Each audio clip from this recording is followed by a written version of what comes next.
this up this morning has made a big difference. It looks nice down here now. A lot easier to walk.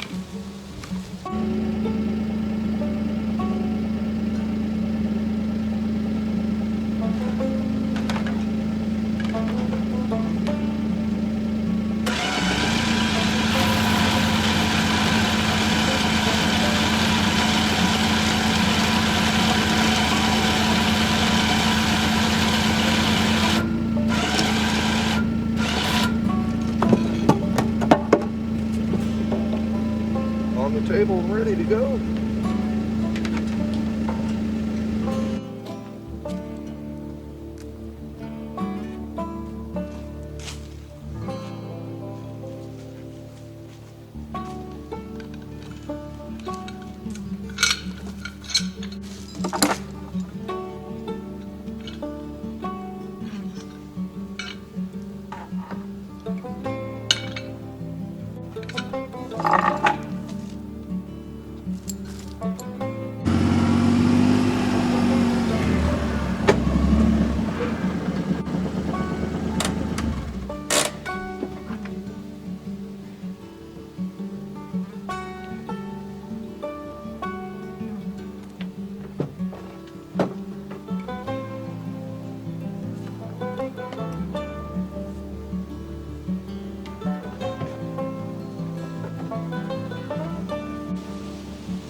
Welcome everyone.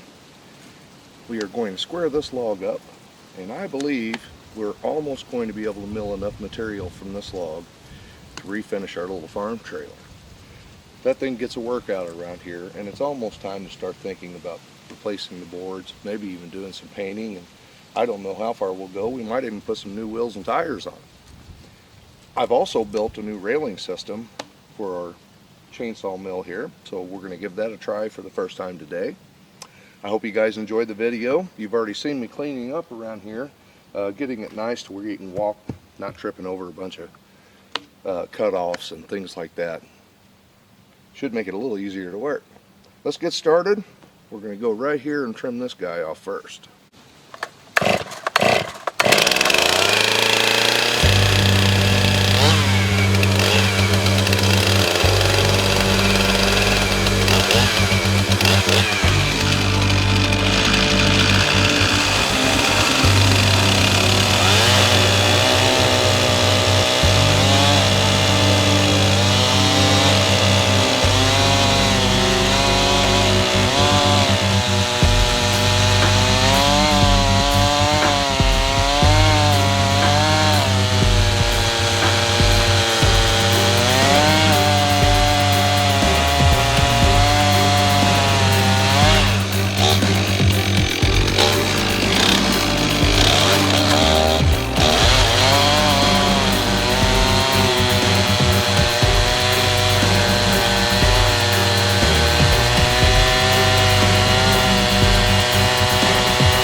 I started cutting down into an angle there, so that's why I readjusted the saw.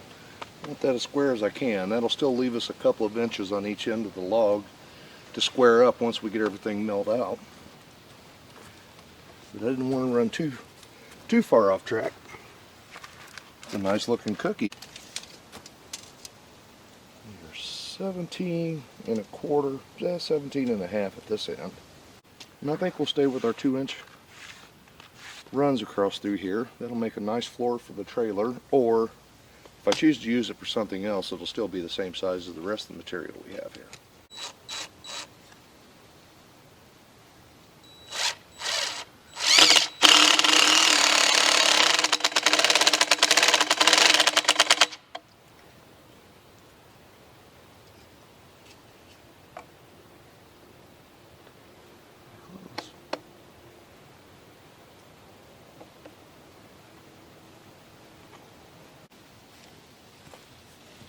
I am anxious to see how our new rails is going to work for us.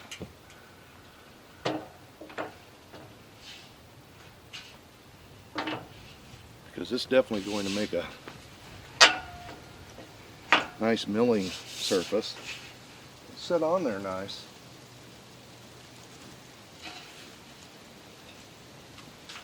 Stable. That caught well. And more than enough room to slide on and off the log. Now the rail is 12 feet long. Our log is 8 feet long.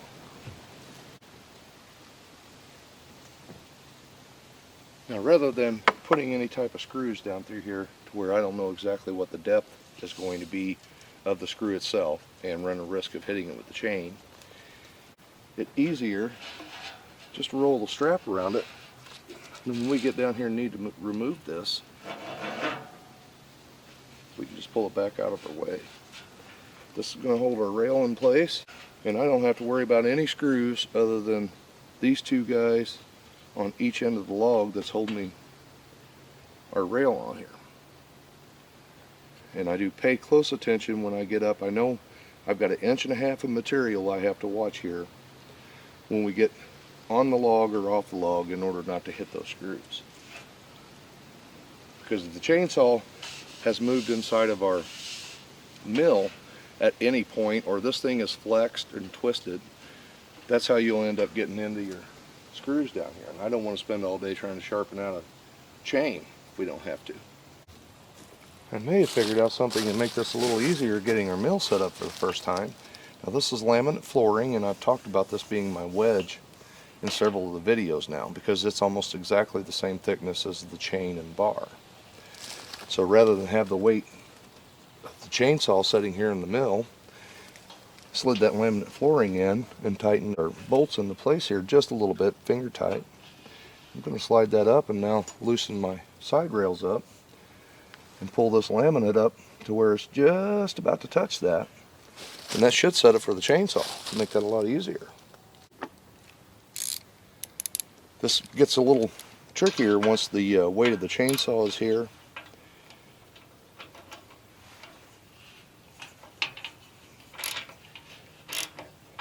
And you have everything else in the way.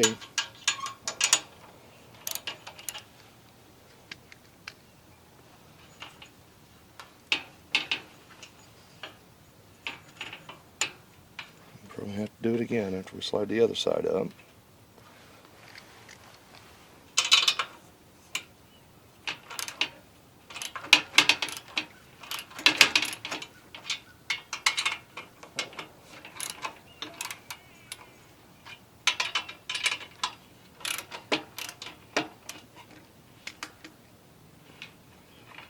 And you know, the more you work with something like this, figure out the fastest way to get things set up and the way you like them.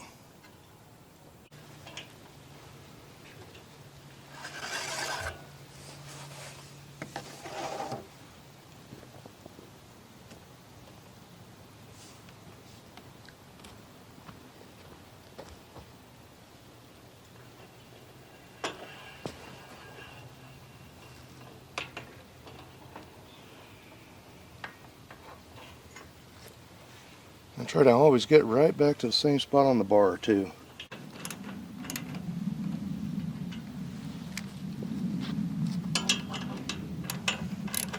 I do try to keep all my clamps equal.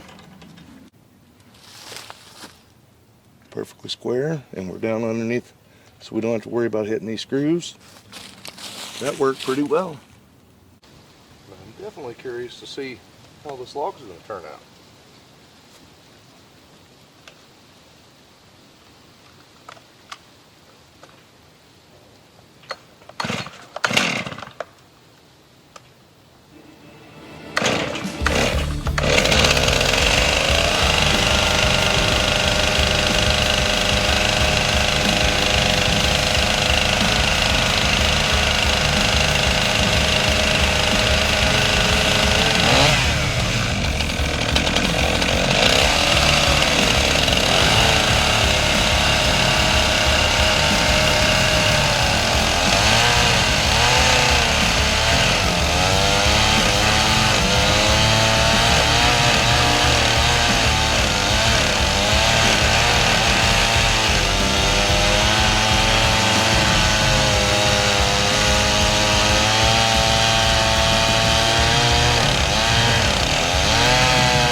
test for the new rails. It slid across this so easy and smoothly. That is definitely an improvement.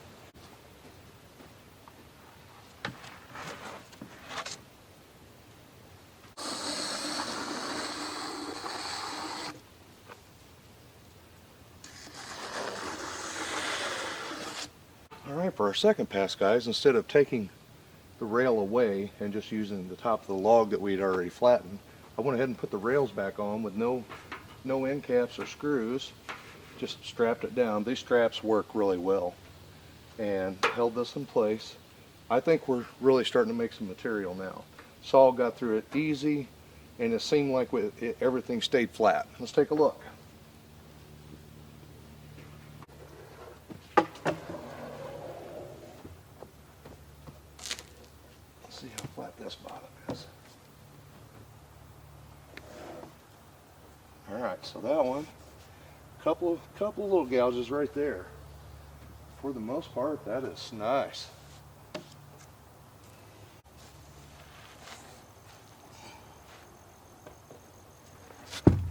Oh, those are heavy.